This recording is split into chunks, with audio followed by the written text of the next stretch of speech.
dân ca của lao lùm lao sum lao thơm, câu hát dân ca của quê mình Quan Họ đến với nhau.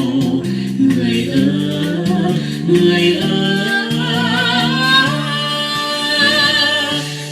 đừng về.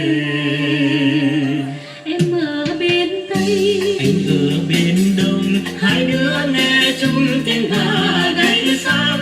Đất nước Champa, đất nước tiên rồng, chung bước đi lên xây đắp mối tình. Tình Việt Lào anh em, tình Việt Lào anh em, mãi mãi không bao giờ phai.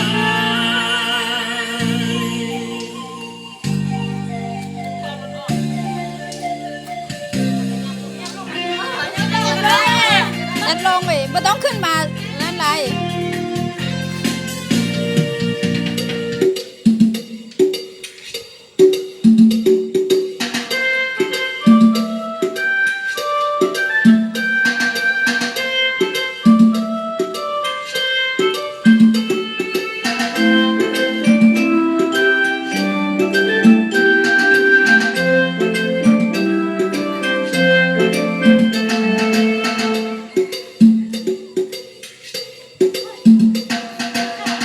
chàng trai đó ơi, em không hát được lắm tơi.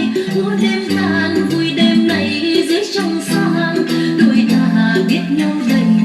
Lòng em theo tiếng khen ca lên bài hát lắm tơi. Anh ơi tiếng xuôi reo như cùng hoa theo bao lời.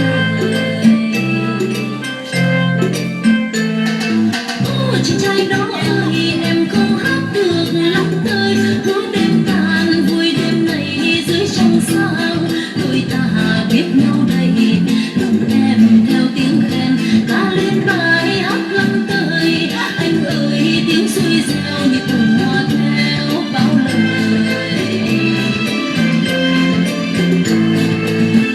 Chồng em cũng vì lòng bao cắt tòng lắm tơi. Múa đơn tàn men chẳng thừa mà không ai. Phụ mà phụ lòng phụ đi chung lắm tơi. Với say thần có chứng lắm khen. Mây mây nhá su lầy nồng đơ ai ơi. Mây mây nhá su lầy nồng đơ ai ơi.